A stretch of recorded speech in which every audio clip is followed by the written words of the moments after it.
Muitas pessoas que vêm à igreja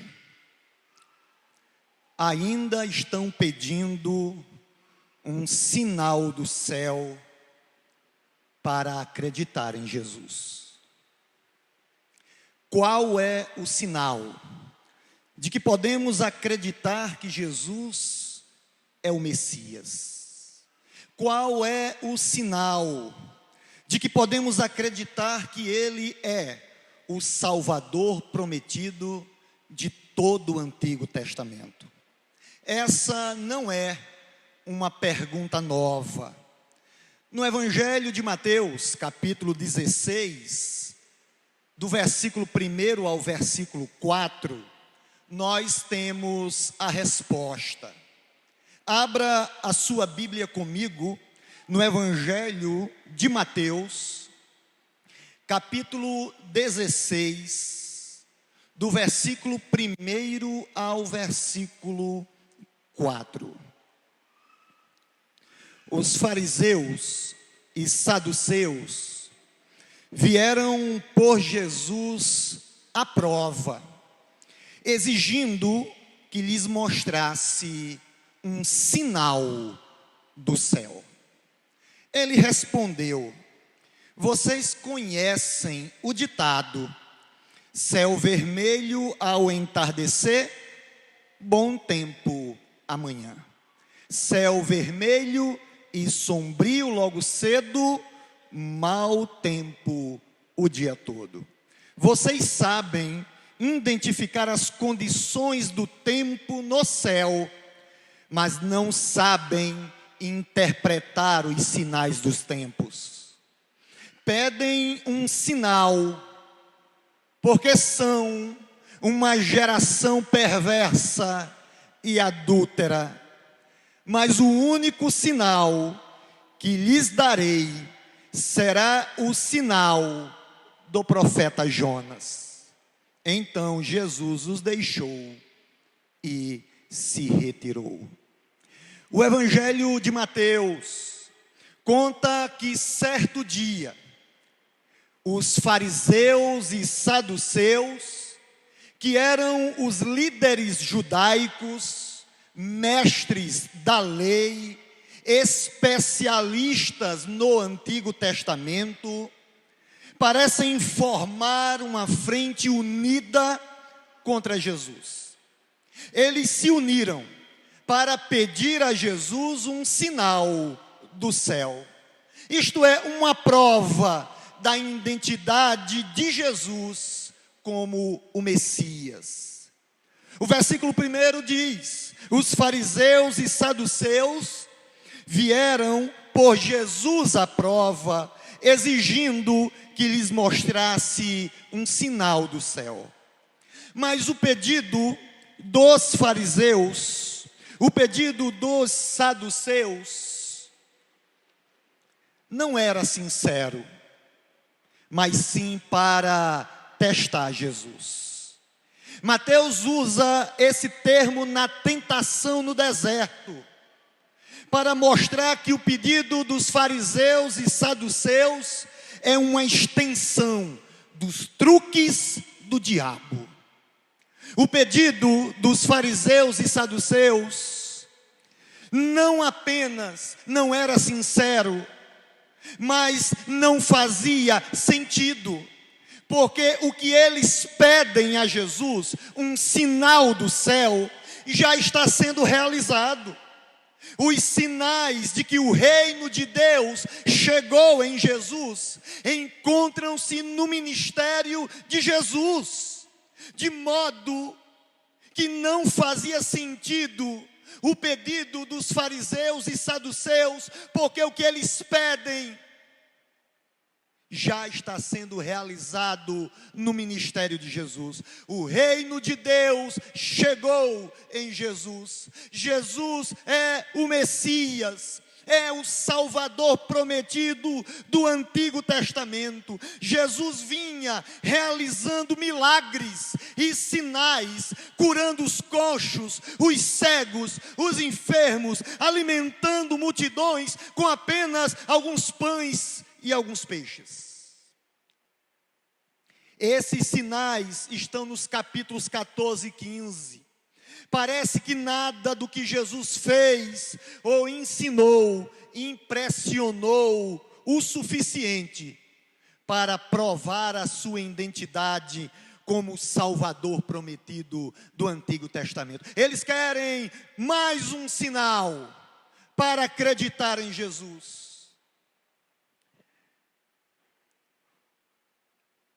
Os fariseus e saduceus pedem a Jesus que prove a sua identidade. Mas Jesus retira o verniz da religiosidade, quando no versículo 2 e 3 ele diz, versículos 2 e 3 ele diz: vocês conhecem o ditado, céu vermelho ao entardecer, bom tempo amanhã. Céu vermelho e sombrio logo cedo, mau tempo o dia todo. Era uma previsão do tempo muito sofisticada. Vocês sabem identificar as condições do tempo no céu, mas não sabem interpretar, discernir os sinais dos tempos. Jesus repreende os fariseus e saduceus, porque eles não enxergam o reino. Eles eram capazes de prever o tempo com base na cor do céu, mas eram incapazes de interpretar os sinais dos tempos.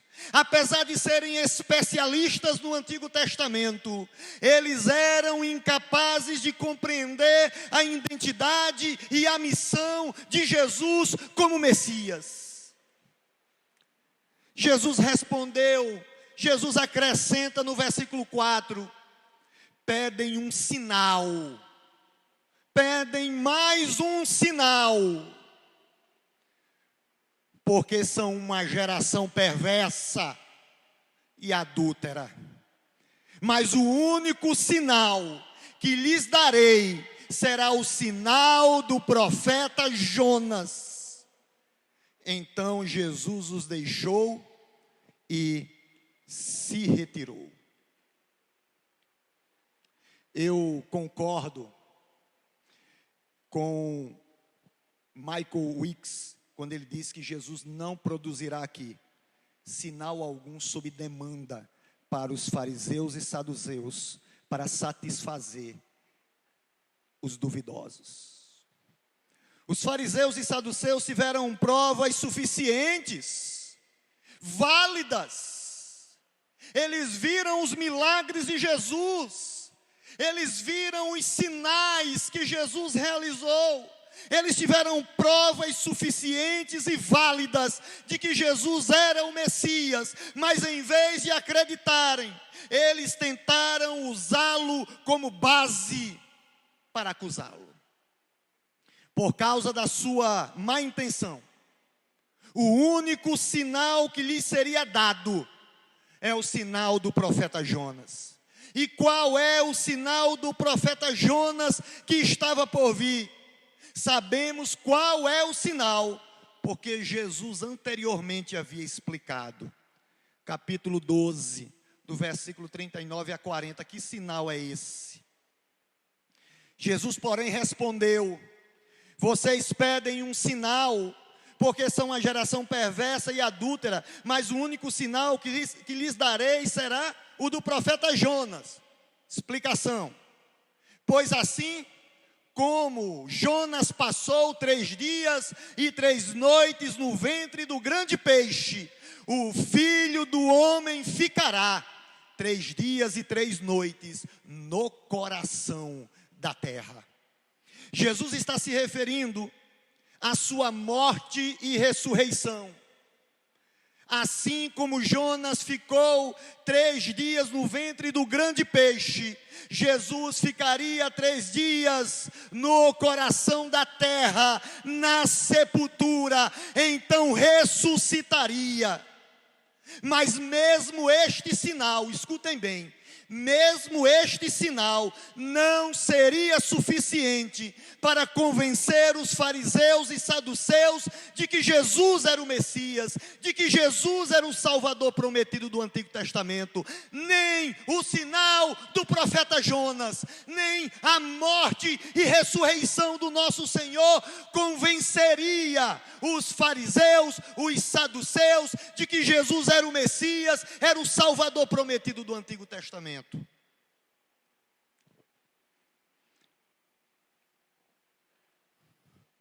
Jesus não produzirá aqui um sinal sob demanda para satisfazer os duvidosos, de jeito nenhum. Por quê? Porque eles não acreditam em Jesus, porque um Messias crucificado era uma contradição. Os judeus esperavam um rei conquistador. Lembram disso? Os judeus esperavam um rei conquistador que os libertaria da opressão sufocante do Império Romano. Eles não consideraram o fato de que o Messias também sofreria. Eles não consideraram Isaías 53, eles não consideraram o servo sofredor. Eles esperavam um Messias, um rei conquistador, montado num cavalo, com uma espada na mão, um guerreiro para libertar Israel do Império Romano, da opressão sufocante do Império Romano. Sem chance. Eles não queriam esse Messias, eles não queriam esse Salvador.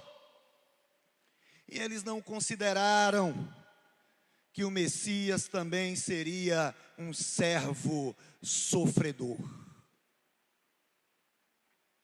E aí o texto diz que Jesus os deixou. Gente, tem coisa mais, sim, é um desalento. Percebe a força dessas palavras? Então Jesus os deixou e se retirou. Jesus parece desistir dos fariseus e saduceus. Jesus os deixou. Jesus se retirou. Jesus parece desistir dos líderes religiosos de Israel. Ele parece desistir dos fariseus e dos saduceus. E diz: vocês fazem parte. Vocês que pedem um sinal do céu para acreditar em Jesus.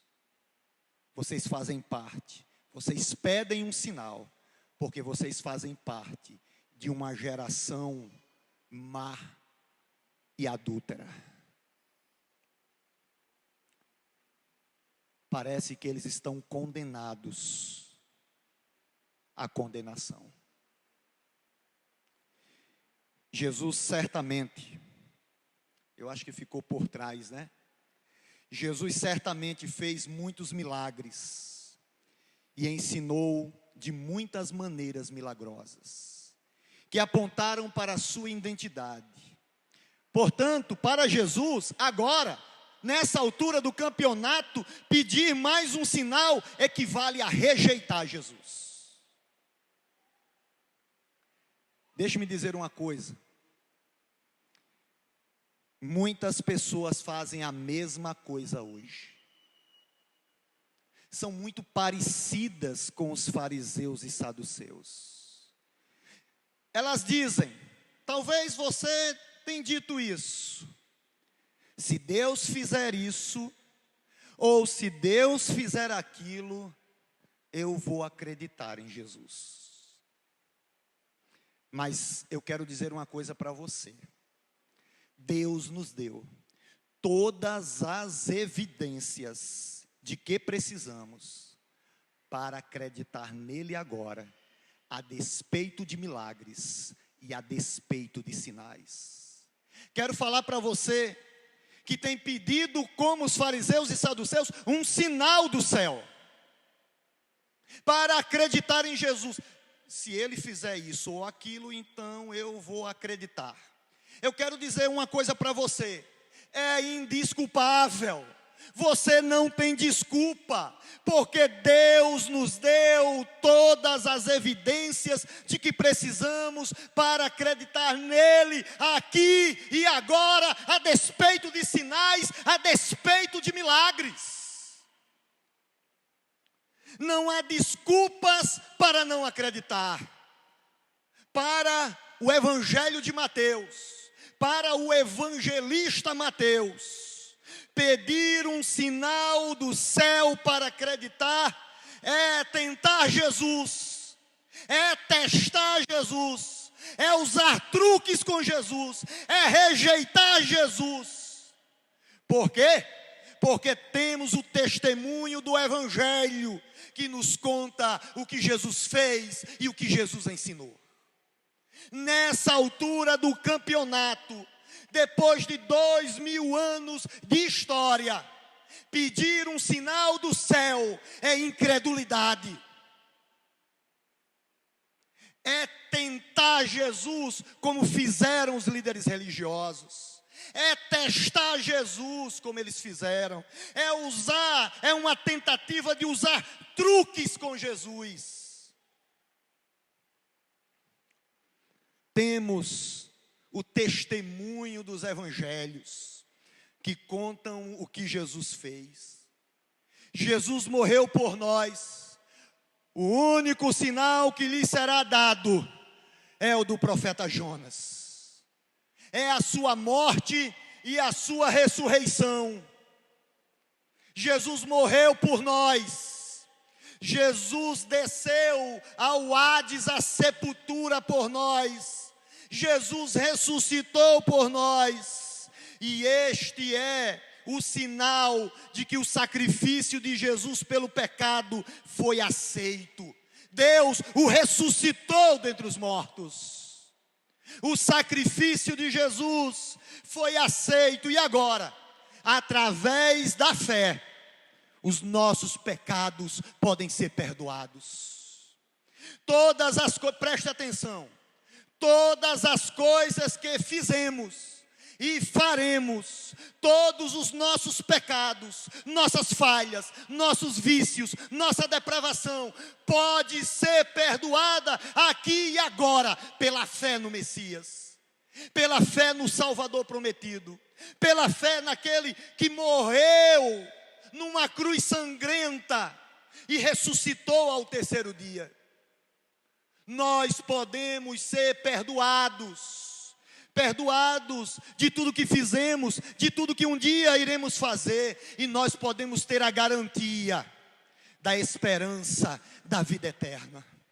Jesus, ele morreu, ele ressuscitou, e é simples, ele quer que você esteja com ele pela eternidade.